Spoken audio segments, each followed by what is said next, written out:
Hi hello ನಮಸ್ತೆ. ನಾನು ನಿಮ್ಮ Chaitra Pratap. Welcome back to my YouTube channel. I hope ನೀವೆಲ್ಲ ಚೆನ್ನಾಗಿದ್ದೀರಾ ಅಂತ ಭಾವಿಸ್ತಾ ಇವತ್ತಿನ ವ್ಲಾಗ್ನ ಶುರು ಮಾಡ್ತಾ ಇದ್ದೀನಿ.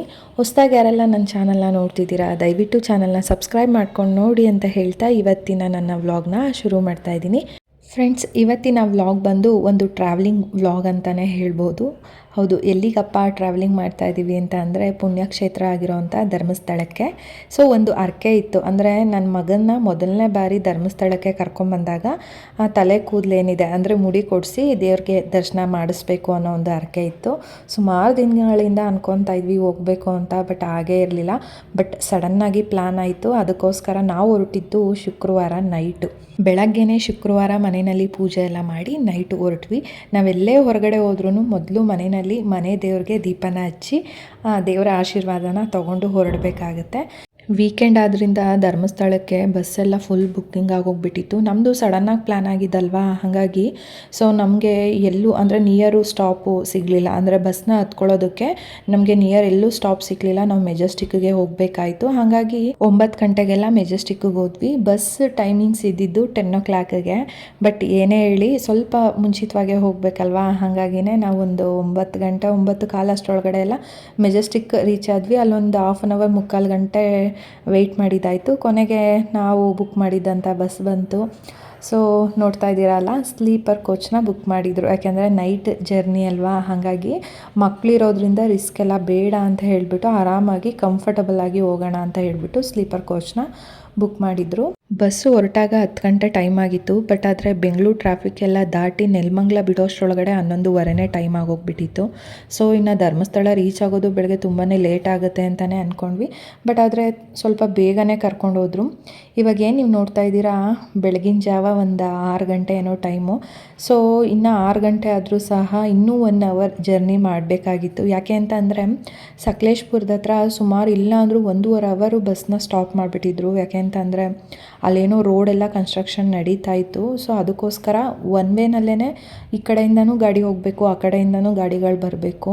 ಸೊ ನೈಟ್ ಹೊತ್ತು ಗಾಡಿಗಳೆಲ್ಲ ಜಾಸ್ತಿ ಇರುತ್ತೆ ಅಲ್ವಾ, ಹಂಗಾಗಿ ಸುಮಾರು ಹೊತ್ತು ಗಾಡಿನ ಸ್ಟಾಪ್ ಮಾಡಿಬಿಟ್ಟಿದ್ರು. ಅಲ್ಲೇ ಸುಮಾರು ಹೊತ್ತು ಟೈಮ್ ಆಗೋಯಿತು. ಸೊ ಹಂಗಾಗಿನೇ ಸ್ವಲ್ಪ ಲೇಟ್ ಆಯಿತು. ಬಟ್ ಆದರೆ ಗಾಡಿ ತುಂಬಾ ಚೆನ್ನಾಗಿ ಓಡಿಸ್ಕೊಂಬಂದರು. ನಮಗೆ ಒಂಥರ ಲಾಂಗ್ ಜರ್ನಿ ಮಾಡಿರೋ ಥರ ಫೀಲೇ ಅನ್ನಿಸ್ಲಿಲ್ಲ. ಅಂದರೆ ಒಂಥರ ಮಲ್ಕೊಂಡ್ಬಿಟ್ವಿ ಅಲ್ವಾ ಬೆಳಗ್ಗೆ ಎದ್ದೊಳೋಷ್ಟ್ರೊಳಗಡೆ ಈ ಥರ. ಬಟ್ ಬಸ್ಸು ನಿಲ್ಲಿಸಿದಾಗ ನಮಗೆ ಗೊತ್ತಾಯಿತು ಒಂದು ಕಡೆ ಸ್ಟಾಪ್ ಮಾಡಿದ್ದಾರೆ ಸುಮಾರು ಹೊತ್ತು ಅಂತ ಹೇಳಿಬಿಟ್ಟು. ಸೊ ಆವಾಗ ಅಲ್ಲಿ ಸಕಲೇಶ್ಪುರದ ಹತ್ರ ಸುಮಾರು ಹೊತ್ತು ನಿಲ್ಲಿಸಿದ್ರು. ಸೊ ನಾವು ಫೈನಲಿ ಧರ್ಮಸ್ಥಳ ರೀಚ್ ಆಗೋಷ್ಟ್ರೊಳಗಡೆ 7:30 ಆಯಿತು. ಹಂಗೆ ನೋಡೋಕೆ ಹೋದರೆ ನಾನೊಂದು 8:30 9 ಗಂಟೆನೇ ಆಗುತ್ತೆ ಅಂತ ಅಂದ್ಕೊಂಡಿದ್ದೆ. ಬಟ್ ಆದರೆ ಒಂದು 7:30ಗೆಲ್ಲ ಕರ್ಕೊಂಬಂದರು. ಸೊ ಒಂಥರ ಧರ್ಮಸ್ಥಳಕ್ಕೆ ಬಂದ ತಕ್ಷಣ ಒಂಥರ ಖುಷಿ ಆಗೋಯಿತು. ಯಾಕೆಂದರೆ ಸುಮಾರು ಒಂದು 7-8 ತಿಂಗಳಿಂದ ಅನ್ಕೊತಾ ಇದೆ ಹೋಗಬೇಕು ಅಂತ, ಆಗ್ತಾನೇ ಇರಲಿಲ್ಲ. ಲಾಸ್ಟ್ ಮೂಮೆಂಟಲ್ಲಿ ಏನೋ ಒಂದು ಪ್ಲ್ಯಾನೇ ಚೇಂಜ್ ಆಗೋಗ್ತಾ ಇತ್ತು. ಬಟ್ ಏನಂದರೆ ಸಡನ್ನಾಗಿ ಗುರುವಾರ ಅಂದ್ಕೊಂಡ್ವಿ, ಶುಕ್ರವಾರನೇ ಹೊರಟು ಬಂದುಬಿಟ್ವಿ. ಹಾಗಾಯಿತು. ಅದಕ್ಕೋಸ್ಕರನೇ ಒಂಥರ ಧರ್ಮಸ್ಥಳಕ್ಕೆ ಇಳಿತಾ ಇದ್ದಂಗೆ ಒಂಥರ ಖುಷಿ ಆಗೋಯಿತು. ಸೊ ವೀಕೆಂಡ್ ಆಗಿರೋದ್ರಿಂದ ಎಲ್ಲ ರೂಮ್ಸು ಬುಕ್ ಆಗೋಗ್ಬಿಟ್ಟಿತ್ತು. ಸಾಕೇತ ಅನ್ನೋ ಹೋಟೆಲಲ್ಲಿ ನಮಗೆ ರೂಮ್ ಸಿಕ್ತು. ಸೊ ರೂಮ್ದು ಅಮೌಂಟ್ ಕೇಳಿದ್ರೆ ನೀವು ನಿಜವಾಗ್ಲೂ ಆಶ್ಚರ್ಯ ಪಡ್ತೀರಾ, ತುಂಬಾ ಚೆನ್ನಾಗಿತ್ತು. ಸೊ ನಾನು ಖುಷಿ ಇಬ್ಬರು ಫ್ರೆಶ್ ಅಪ್ ಆಗೋಷ್ಟ್ರೊಳಗಡೆ ನಮ್ಮನೆಯವರು ಪಾಪುನ ಕರ್ಕೊಂಡೋಗಿ ಅವನಿಗೆ ಮುಡಿ ಎಲ್ಲ ಕೊಡಿಸ್ಕೊಂಡು ಕರ್ಕೊಂಡ್ಬಂದರು. ಯಾಕೆಂದರೆ ನಾವು ಅಲ್ಲಿಗೆ ಹೋದರೆ ಸುಮ್ಮನೆ ಟೈಮ್ ವೇಸ್ಟ್ ಆಗುತ್ತೆ ಅಲ್ವಾ ಅಂತ ಹೇಳಿಬಿಟ್ಟು ನಾವು ಈ ಥರ ಪ್ಲ್ಯಾನ್ ಮಾಡಿದ್ವಿ. ಅವರಿಬ್ಬರು ಬರೋಷ್ಟ್ರೊಳಗಡೆ ನಾನು ಖುಷಿ ಇಬ್ಬರು ರೆಡಿ ಆದ್ವಿ. ನಮ್ಮನೆಯವರು ಫ್ರೆಶ್ ಅಪ್ ಆಗಿ ಬರೋಷ್ಟ್ರೊಳಗಡೆ ವೇದಾಂಶ್ಗೆ ರೆಡಿ ಮಾಡೋಣ ಅಂತ ಹೇಳಿ ಮಾಡ್ತಾಯಿದ್ದೀನಿ. ಇನ್ನು ಮುಡಿ ಕೊಡುವಾಗಂತೂ ನಾನೆಲ್ಲೋ ಅವನು ಅಳ್ತಾನೆ ಅಥವಾ ಚಂಡಿ ಮಾಡ್ತಾನೆ ಅಂತ ನಾನು ಅಂದ್ಕೊಂಡೆ. ಬಟ್ ಆದರೆ ತುಂಬ ಅಂದರೆ ತುಂಬಾ ಸೈಲೆಂಟಾಗಿ ಇದ್ದಂತೆ. ಅಳೋದು ಆಗಲಿ ಅಥವಾ ಏನಾದರೂ ಗಾಬರಿ ಪಡೋದಾಗಲಿ ಆ ಥರ ಎಲ್ಲ ಏನೂ ಮಾಡ್ಕೊಳ್ಳಿಲ್ಲ. ತುಂಬ ಸೈಲೆಂಟಾಗಿದ್ದ ಅಂತ ಹೇಳ್ತಾಯಿದ್ರು. ಸೊ ನೋಡಿ ಕೂದಲೆಲ್ಲ ಕೊಟ್ಟಾದ್ಮೇಲೆ ಯಾವ ಥರ ಕಾಣಿಸ್ತಿದ್ದಾನೆ ಅಂತ. ಒಂಥರ ಕೂದಲಿದ್ದಾಗ್ಲೂ ಚೆನ್ನಾಗಿ ಕಾಣಿಸ್ತಾ ಇದ್ದ, ಕೂದಲು ಕೊಟ್ಟಾದ್ಮೇಲೂ ಒಂಥರ ಕ್ಯೂಟಾಗಿ ಒಂಥರ ಹೊಸ ಫೇಸ್ ಥರ ಅನಿಸುತ್ತೆ. ಸೊ ಅವನು ಮಿರರ್ ಮುಂದೆ ಹೋಗಿ ನೋಡ್ಕೊತಾ ಇದ್ದಾನೆ ಕೂದಲಿಲ್ವಲ್ಲ ಅಂತ ಹೇಳಿಬಿಟ್ಟು. ಇನ್ನು ನಾವೆಲ್ಲ ರೆಡಿಯಾಗಿ ದೇವ್ರ ದರ್ಶನಕ್ಕೆ ಹೊರಟಾಗ ಟೈಮು 9 ಗಂಟೆನೇ ಆಗಿತ್ತು. ಧರ್ಮಸ್ಥಳ ಅಂತ ಅಂದರೆ ಅಲ್ಲಿ ಸುತ್ತಮುತ್ತ ವಾತಾವರಣ ನೋಡೋದಕ್ಕೆ ತುಂಬ ಚೆನ್ನಾಗಿರುತ್ತೆ. ಒಂಥರ ಅಲ್ಲಿ ವ್ಯೂಸ್ನ ನೋಡ್ತಾ ಇದ್ದರೆ ಅಲ್ಲಿಂದ ಈಚೆ ಬರೋದಕ್ಕೆ ಮನಸ್ಸಾಗೋದಿಲ್ಲ, ಅಷ್ಟು ಚೆನ್ನಾಗಿರುತ್ತೆ. ಸೊ ನಾವಂತೂ ನೈಟ್ ಅಲ್ವಾ ಟ್ರಾವೆಲ್ ಮಾಡಿದ್ದು, ಅಷ್ಟು ನೋಡಲಿಕ್ಕೆ ಆಗಲಿಲ್ಲ.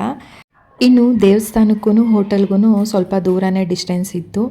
ಸ್ವಲ್ಪ ಬಿಸಿಲು ಬೇರೆ, ಅಲ್ಲಿ ವಾತಾವರಣ ಗೊತ್ತಿರುತ್ತೆ ಅಲ್ವಾ, ಬೆಂಗಳೂರು ವಾತಾವರಣನೇ ಬೇರೆ ಇರುತ್ತೆ, ಮಂಗಳೂರು ಸೈಡ್ ವಾತಾವರಣನೇ ಬೇರೆ ಥರ ಇರುತ್ತೆ. ಸಿಕ್ಕಾಪಟ್ಟೆ ಬಿಸಿಲಿತ್ತು. ಸೊ ಹಾಗಾಗಿ ನಾವು ಆಟೋದಲ್ಲೇ ಹೋಗ್ಬಿಡೋಣ, ಮಕ್ಕಳಿದಾರಲ್ವ, ಅದು ಅಲ್ಲದೆ ಅವನಿಗೆ ಮುಡಿ ಕೊಟ್ಟಿರೋದ್ರಿಂದ ಸೊ ಬಿಸಿಲು ಜಾಸ್ತಿ ಬೇರೆ ಬೀಳ್ತಿದೆ, ಆಗೋದಿಲ್ಲ ಅಂತ ಹೇಳಿಬಿಟ್ಟು ಆಟೋದಲ್ಲಿ ಹೊರಟ್ವಿ.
ಇನ್ನು ವೀಕೆಂಡ್ ಆಗಿರೋದ್ರಿಂದ ಜನ ಅಂತೂ ತುಂಬ ಜನ ಇರ್ತಾರೆ ಅನ್ನೋ ಒಂದು ಅಂದಾಜಂತೂ ಇತ್ತು. ಹಾಗಾಗಿನೇ ನಮ್ಮನೆಯವರು ರಿಸ್ಕ್ ತಗೊಳ್ಳೋದು ಬೇಡ ಅಂತ ಹೇಳಿ ಬೆಂಗಳೂರಿಂದನೇ ಒಂದು ಲೆಟರ್ನ ಹಾಕಿಸ್ಕೊಂಡು ಬಂದಿದ್ದರು, ಸ್ವಲ್ಪ ಡೈರೆಕ್ಟಾಗಿ ಹೋಗೋ ಥರ. ಸೊ ಅದಕ್ಕೆ ಒಂದು ಟಿಕೆಟ್ನ ತೊಗೊಬೇಕಾಗುತ್ತೆ ನಾವು, ಆ ಲೆಟರ್ನ ತೋರಿಸಿದ್ರೆ ಸೊ ಈ ಥರ ಒಂದು ಟಿಕೆಟ್ನ ಕೊಡ್ತಾರೆ. ಹಾಗಾಗಿ ನಾವು ಗೇಟ್ ನಂಬರ್ 1ಇಂದ ಹೋದ್ವಿ. ಸೊ ನಾವು ರೆಗ್ಯುಲರಾಗಿ ದರ್ಶನಕ್ಕೆ ನಿಂತ್ಕೊತೀವಿ ಅಂದರೆ ನೀವು ಆಗಲೇ ನೋಡಿದ್ರಿ ಅಲ್ವಾ, ಗೇಟ್ ನಂಬರ್ 3ಇಂದ ಹೋಗಬೇಕಾಗುತ್ತೆ. ಸೊ ಇದು ಹೇಗೆ ಅಂತಂದರೆ ಒಂದು ಸ್ವಲ್ಪ ದೂರ ಡೈರೆಕ್ಟಾಗಿ ಹೋಗ್ತೀವಿ, ನೆಕ್ಸ್ಟ್ ಹೋಗ್ತಾ ಹೋಗ್ತಾ ನಾವು ಮತ್ತೆ ಕ್ಯೂಗೆ ಜಾಯ್ನ್ ಆಗಬೇಕಾಗತ್ತೆ. ಆ ಕಡೆಯಿಂದ ಏನು ನೋಡ್ತಾ ಇದ್ದೀರಾ ಅಲ್ಲೆಲ್ಲ ಕ್ಯೂನಲ್ಲಿ ಬರ್ತಾ ಇರೋ ಅಂಥದ್ದು ಈ ಲೈನ್ ಏನಿದೆ ಡೈರೆಕ್ಟಾಗಿ ಹೋಗೋ ಅಂಥದ್ದು. ಸೊ ಮಕ್ಕಳಿರೋದ್ರಿಂದ ತುಂಬ ಜನ ಇರ್ತಾರೆ, ಯಾಕೆಂದರೆ ನಾವು ಟಿಕೆಟ್ ಬುಕ್ ಮಾಡೋಕ್ಕೆ ಹೋದಾಗಲೇ ನಮಗೆ ಗೊತ್ತಾಗೋಯ್ತು ಸಿಕ್ಕಾಪಟ್ಟೆ ಜನ ಇದ್ದಾರೆ, ಬಸ್ಗಳಿಗೆ ಟಿಕೆಟ್ ಸಿಗ್ತಾ ಇಲ್ಲ ಅಂದರೆ ಇನ್ನು ದೇವಸ್ಥಾನದಲ್ಲಿ ಜನ ಇದ್ದೇ ಇರ್ತಾರೆ ಅಂತ ಹೇಳಿಬಿಟ್ಟು. ಸೊ ಇನ್ನು ದೇವಸ್ಥಾನದಲ್ಲಂತೂ ಸಿಸ್ಟಮ್ ಎಲ್ಲ ತುಂಬ ಚೆನ್ನಾಗಿ ಮಾಡಿದ್ದಾರೆ. ಸೊ ಕ್ಯೂ ಜಾಸ್ತಿ ಇರುತ್ತೆ ಅಲ್ವಾ, ಹಂಗಾಗಿ ತುಂಬ ವಯಸ್ಸಾದವ್ರು ಇದ್ದರೆ ಕೂತ್ಕೊಳ್ಳೋದಕ್ಕಾಗಿರ್ಬೋದು, ಅಲ್ಲಲ್ಲಿ ಫ್ಯಾನ್ಗಳಾಗಿರ್ಬೋದು, ಸೊ ಈ ಥರ ತುಂಬ ಅಂದರೆ ತುಂಬ ಚೆನ್ನಾಗಿ ಮಾಡಿದ್ದಾರೆ. ನಾನು ಧರ್ಮಸ್ಥಳಕ್ಕೆ ಬಂದು 4 ವರ್ಷನೇ ಆಗಿತ್ತು. ನನ್ನ ತಂಗಿ ಮದುವೆ ಆದಾಗ ಬಂದಿದ್ದು, ಅಂದರೆ 4 ವರ್ಷದ ಹಿಂದೆ ನನ್ನ ತಂಗಿ ಮದುವೆ ಧರ್ಮಸ್ಥಳದಲ್ಲೇ ಆಗಿದ್ದು. ನಾನು ಆವಾಗ ಬಂದಿದ್ದಕ್ಕೆ ಈಗ ನೆಕ್ಸ್ಟು ನನ್ನ ಮಗ ಹುಟ್ಟಿದ ಮೇಲೆ ಅವನ್ನ ಕರ್ಕೊಂಡು ಧರ್ಮಸ್ಥಳಕ್ಕೆ ಬಂದಿರೋ ಅಂಥದ್ದು. ಸೊ ಆವಾಗ ನಾನು ದೇವ್ರ ದರ್ಶನ ಮಾಡುವಾಗ ಈ ಥರದ್ದೊಂದೆಲ್ಲ ಸಿಸ್ಟಮ್ನ ಮಾಡಿರಲಿಲ್ಲ. ಸೊ ಇವಾಗ ಏನಿದೆ ಈ ಸಿಸ್ಟಮ್ ತುಂಬ ಚೆನ್ನಾಗಿ ಮಾಡಿದ್ದಾರೆ. ಬಟ್ ಆದರೆ ತುಂಬ ಬೆಳೆಸಿ ಹೋಗಬೇಕು, ಒಂಥರ ಸಿಕ್ಕಾಪಟ್ಟೆ ಕಾಲೆಲ್ಲ ನೋವು ಬಂದುಬಿಡುತ್ತೆ, ಅಷ್ಟೊಂದು ಸುತ್ತುಗಳಿದೆ, ಅದನ್ನೆಲ್ಲ ನಾವು ಸುತ್ತಾಕಿ ಹೋಗಬೇಕಾಗುತ್ತೆ. ಸೊ ಬೆಳಗ್ಗೆ ದರ್ಶನ ಮಾಡಿಬಿಟ್ರೆ ಇಷ್ಟೊಂದೆಲ್ಲ ಜನ ಇರೋದು ಇಲ್ಲ, ಬೇಗ ಆಗಿಬಿಡುತ್ತೆ. ಸೊ ಇವಾಗೇನು ನೀವು ನೋಡ್ತಾ ಇದ್ದೀರಾ ಇದು ದೇವಸ್ಥಾನದ ಗೋಪುರ. ಸೊ ಎಲ್ಲೇ ಹೋದರೂ ಅಷ್ಟೇ, ಇದೇ ದೇವಸ್ಥಾನ ಅಂತಲ್ಲ, ಯಾವುದೇ ಪುಣ್ಯಕ್ಷೇತ್ರಕ್ಕೆ ಹೋದರೂ ದೇವಸ್ಥಾನದ ಗೋಪುರನ ನೋಡಬೇಕು ಅಂತ ಹೇಳ್ತಾರೆ. ಗೋಪುರ ನೋಡಿದ್ರೆ ಗರ್ಭಗುಡಿಯಲ್ಲಿರುವಂಥ ದೇವರನ್ನು ನೋಡಿದಷ್ಟೇ ಫಲ ಸಿಗುತ್ತೆ ಅಂತ ಹೇಳ್ತಾರೆ. ಸೊ ಇವಾಗೇನಿದೆ ಇದು ದೇವಸ್ಥಾನದ ಒಳಗಡೆ ಹೋಗಿರೋ ಅಂಥದ್ದು ನೀವು ನೋಡ್ತಾ ಇದ್ದೀರಾ ಅಲ್ವಾ, ಇಲ್ಲೂ ಅಷ್ಟೇನೆ ಒಂದು 2 ರೌಂಡ್ ಬರಬೇಕಾಗುತ್ತೆ. 2 ರೌಂಡ್ ಬಂದಾದ್ಮೇಲೆ ಇವಾಗ ಏನು ಕಾಣಿಸ್ತಿದೆ ಒಳಗಡೆ ದೇವ್ರ ದರ್ಶನ ಮಾಡೋ ಅಂಥದ್ದು. ಸೊ ಒಳಗಡೆದೆಲ್ಲ ನಾವು ವಿಡಿಯೋನ ಕ್ಲಿಪ್ಪಿಂಗ್ ತೊಗೊಂಡಿಲ್ಲ, ಯಾಕೆಂದರೆ ಅಲ್ಲೆಲ್ಲ ರೂಲ್ಸ್ ಇರುತ್ತಲ್ವ, ಹಂಗಾಗಿ ಸೊ ಎಷ್ಟು ವಿಡಿಯೋ ಮಾಡ್ಕೊಬೋದು ಒಳಗಡೆ ಅಷ್ಟಕ್ಕೆ ಮಾತ್ರ ಕ್ಲಿಪ್ಪಿಂಗ್ಸ್ ಎಲ್ಲ ತೊಗೊಂಡಿದ್ದೀನಿ. ಇನ್ನು ದೇವ್ರ ದರ್ಶನ ಎಲ್ಲ ಮಾಡಿ ನಾವು ಈಚೆ ಬಂದಾಗ 10:30 ಏನೋ ಟೈಮ್ ಆಗಿತ್ತು. ಸೊ 11 ಗಂಟೆಗೆಲ್ಲ ಊಟದ ವ್ಯವಸ್ಥೆ ಇರುತ್ತೆ ಅಲ್ವಾ, ಹಂಗಾಗಿ ನಾವು ಬೆಳಗ್ಗೆ ಏನು ಧರ್ಮಸ್ಥಳಕ್ಕೆ ಬಂದ್ವಿ ಆವಾಗಿನಿಂದ ಟೀ ಕಾಫಿ ಆ ಥರ ಏನೂ ಸಹ ಕುಡ್ದಿರಲಿಲ್ಲ.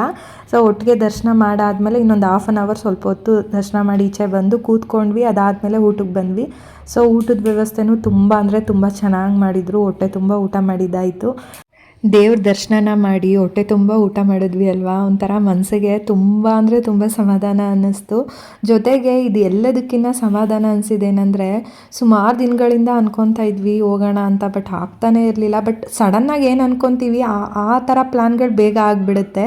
ಸೊ ಅದು ಎಲ್ಲೋ ಒಂದು ಕಡೆ ಖುಷಿ ಕೊಡ್ತು ಅಂತಲೇ ಹೇಳ್ಬೋದು. ಇನ್ನು ದೇವ್ರ ಪ್ರಸಾದ ಅಂದರೆ ಕೇಳಬೇಕಾ, ಹೊಟ್ಟೆ ತುಂಬಿಸುತ್ತೆ. ಜೊತೆಗೆ ಒಂಥರ ತೃಪ್ತಿ ಅನಿಸುತ್ತೆ. ಹಾಗಾಗಿ ದೇವರನ್ನ ನೆನೆಸ್ಕೊಂಡು ಊಟ ಮಾಡಿಕೊಂಡು ಈಚೆ ಬಂದ್ವಿ. ಈಚೆ ಬಂದಾಗಂತೂ ಸಿಕ್ಕಾಪಟ್ಟೆ ಬಿಸಿಲಿತ್ತು. ಸೊ ನಾನು ಅಲ್ಲಿ ಒಂದು ಸ್ವಲ್ಪ ಹೊತ್ತು ಕೂತಿದ್ದು ಆಮೇಲೆ ಲೈವ್ ವಿಡಿಯೋನ ಮಾಡಿಕೊಂಡೆ. ಯಾಕೆಂತಂದರೆ ಲಾಸ್ಟು ಲೈವಲ್ಲಿ ನಾನು ಹೇಳಿದ್ದೆ ಧರ್ಮಸ್ಥಳಕ್ಕೆ ಹೋಗ್ತಾ ಇದ್ದೀನಿ ಅಂತ ಹೇಳ್ಬಿಟ್ಟು ಟ್ರಾವೆಲ್ ಮಾಡುವಾಗ. ಸೊ ಟೈಮ್ ಏನಾದರೂ ಇದ್ದರೆ ಲೈವ್ ವಿಡಿಯೋ ಮಾಡ್ತೀನಿ ಅಂತ ಹೇಳಿದೆ. ಹಾಗಾಗಿನೇ ನಾನು ಲೈವ್ ವಿಡಿಯೋನ ಮಾಡ್ಕೊಂಡಿದ್ದಾಯಿತು. ಯಾಕೆಂದರೆ ಸಿಕ್ಕಾಪಟ್ಟೆ ಬಿಸಿಲಿತ್ತು ಅಲ್ಲಂತೂ. ಬಟ್ ಆ ಬಿಸಿಲಲ್ಲೂ ಸಹ ನಾನು ಹೇಳಿದ್ದೀನಿ ಅಂದ್ಬಿಟ್ಟು ಲೈವ್ ವಿಡಿಯೋನ ಮಾಡಿ ಒಂದಷ್ಟು ಜನಕ್ಕೆ ಪುಣ್ಯಕ್ಷೇತ್ರನ ತೋರಿಸಿರೋ ಸಮಾಧಾನ ಸಿಕ್ತು ಅಂತಲೇ ಹೇಳ್ಬೋದು. ಸೊ ಅದಾದಮೇಲೆ ನಾವು ರೂಮಿಗೆ ಬಂದು ಸ್ವಲ್ಪ ಹೊತ್ತು ರೆಸ್ಟ್ ಮಾಡಿ ರಿಟರ್ನ್ ಹೊರಡ್ತಾ ಇದ್ದೀವಿ. ಯಾಕೆಂತಂದರೆ ನಾವು ಇಲ್ಲಿಂದ ಹೊರಡೋದೇ ಲೇಟ್ ಆಗಿಬಿಟ್ರೆ ನೆಕ್ಸ್ಟು ಮನೆಗೆ ರೀಚ್ ಆಗೋದು ತುಂಬಾ ಲೇಟ್ ಆಗಿಬಿಡುತ್ತೆ. ಹಾಗಾಗಿ 1:30ಗೆಲ್ಲ ಬಸ್ ಇದೆ ಅಂತ ಹೇಳಿದ್ರು. ಸೊ ಆ ಬಸ್ಗೆ ಹೋಗ್ಬಿಡೋಣ ಅಂತ ಹೇಳಿಬಿಟ್ಟು ನಾವು ಬೇಗನೆ ಹೊರಟ್ವಿ. ಸೊ ಇನ್ನು ರೂಮ್ ಬಗ್ಗೆ ಹೇಳೋದಾದರೆ ರೂಮ್ ತುಂಬಾ ಚೆನ್ನಾಗಿದೆ, ಕಂಫರ್ಟಬಲ್ ಅಂತಲೇ ಹೇಳ್ಬೋದು. ನಾವು ರೂಮ್ಗೆ ಬರುವಾಗ 500 ರೂಪಾಯಿ ಏನೋ ಅಡ್ವಾನ್ಸ್ ಅಂತ ಹೇಳಿ ಇಸ್ಕೊಂಡ್ರವರು. ಸೊ ನಾವು ರೂಮ್ ಕೀ ಕೊಡುವಾಗ ನಮಗೆ ಮತ್ತೆ 200 ರೂಪೀಸ್ ರಿಟರ್ನ್ ಕೊಟ್ಟರು. ಅಲ್ಲಿಗೆ ಒಂದು ದಿನದ ಚಾರ್ಜ್ ಬಂದು 300 ಏನೋ ಇದೆ. ತುಂಬಾ ರೀಸನಬಲ್ ಅಂತಲೇ ಹೇಳ್ಬೋದು. ನಾವು ಒಂದಿನ ಎಲ್ಲ ಏನೂ ಇರಲಿಲ್ಲ, ಇದ್ದಿದ್ದೆ 5 ಅವರ್ಸು. ಸೊ 5 ಅವರ್ಸ್ಗೆ 300 ಪರವಾಗಿಲ್ಲ ಅಂತ ಅನ್ನಿಸ್ತು. ಬಟ್ ಆದರೆ ಅದು ಒಂದಿನದ ಚಾರ್ಜೇ 300 ಅಂತೆ. ಸೊ ಬೆಸ್ಟ್ ಅಂತಲೇ ಅನ್ನಿಸ್ತು. ಯಾಕೆಂದರೆ ರೂಮು ತುಂಬ ನೀಟಾಗಿದೆ, ಬಿಸಿನೀರು ಫೆಸಿಲಿಟೀಸ್ ಎಲ್ಲ ತುಂಬಾ ಚೆನ್ನಾಗಿತ್ತು. ಸೊ ಹಂಗಾಗಿ ಬೆಸ್ಟ್ ಅಂತಲೇ ಅನ್ನಿಸ್ತು. ನನಗೂ ಒಂಥರ ಖುಷಿ ಆಯಿತು, ಪರವಾಗಿಲ್ಲ. ಅಂದರೆ ಎಷ್ಟೋ ರೂಮ್ಗಳು ಖಾಲಿ ಇರಲಿಲ್ಲ, ಬಟ್ ಆದರೆ ಲಾಸ್ಟಲ್ಲಿ ಸಿಕ್ಕಂಥ ರೂಮು ಒಂಥರ ಕಂಫರ್ಟಬಲ್ಲಾಗಿ ನೀಟಾಗಿ ಒಂದೊಳ್ಳೆ ರೀಸನಬಲಾಗಿ ಸಿಕ್ತಲ್ವಾ ಅಂತ ಹೇಳಿಬಿಟ್ಟು. ಸೊ ರಿಟರ್ನ್ ನಾವಿಲ್ಲಿ ಬಸ್ ಸ್ಟಾಪ್ ಕಡೆಗೆ ಹೋಗ್ತಾ ಇದ್ದೀವಿ. ಸೊ ಹೋಗುವಾಗ ಇನ್ನೊಮ್ಮೆ ಒಂಥರ ದೇವ್ರನ್ನ ನೋಡ್ಕೊಳ್ಳೋಣ, ದೇವಸ್ಥಾನ ವಾತಾವರಣ ನೋಡೋಣ ಅನ್ನೋದು ಬಂದೇ ಬರುತ್ತೆ ಅಲ್ವಾ. ಯಾಕೆಂದರೆ ಇದೆಲ್ಲ ತುಂಬ ದೂರ ಇರೋವಂಥ ಪುಣ್ಯಕ್ಷೇತ್ರಗಳು. ಪದೇ ಪದೇ ಅಂದರೆ ತಿಂಗ್ಳಿಗೊಂದು ಸಲನೋ ಅಥವಾ 6 ತಿಂಗಳಿಗೋ ಆ ಥರ ಎಲ್ಲ ನಮಗಂತೂ ಬರೋದಕ್ಕೆ ಆಗೋದೇ ಇಲ್ಲ.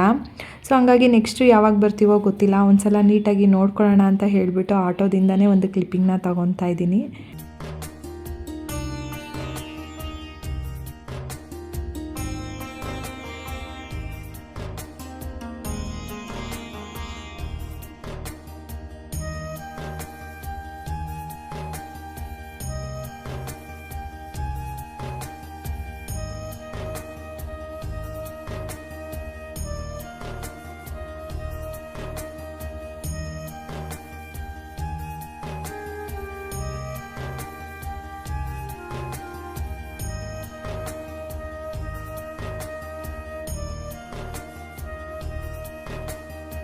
ಸೊ ಫೈನಲಿ ಬಸ್ ಸ್ಟಾಪ್ ಕಡೆಗೆ ಬಂದ್ವಿ. ಸೊ ನಾವು ಹೋಗೋಷ್ಟರೊಳಗಡೆ ಆಲ್ರೆಡಿ ನಾವು ಹೋಗಬೇಕಾಗಿರುವಂಥ ಬಸ್ ರೆಡಿ ಇತ್ತು. 1:30ಗೆ ಬಸ್ ಅಂತ ಹೇಳಿದ್ರು. ಬಟ್ ಆದರೆ ಅಲ್ಲಿಂದ ಹೊರಟಾಗ 2 o'clock ಏನೋ ಟೈಮ್ ಆಗಿತ್ತು. ಸೊ ನಾನು ಆಗಲೇ ಹೇಳಿದಾಗೆ ನೈಟ್ ಜರ್ನಿ ಮಾಡುವಾಗ ವ್ಯೂಸ್ ಅಷ್ಟು ನೋಡಲಿಕ್ಕೆ ಆಗಿರಲಿಲ್ಲ. ಹಾಗಾಗಿ ರಿಟರ್ನ್ ಹೋಗುವಾಗ ಸುಮಾರು ಒಂದಷ್ಟು ವ್ಯೂಸ್ನ ನೋಡಿದ್ದಾಯಿತು. ಒಂಥರ ಪರಿಸರ ವಾತಾವರಣ ನೋಡೋದಕ್ಕೆ ತುಂಬ ಚೆನ್ನಾಗಿರುತ್ತೆ. ಈ ಥರ ಗಿಡಗಳು, ಮರಗಳು, ಇಳಿಜಾರು ವಾತಾವರಣ ತುಂಬ ಅಂದರೆ ತುಂಬಾ ಚೆನ್ನಾಗಿರುತ್ತೆ.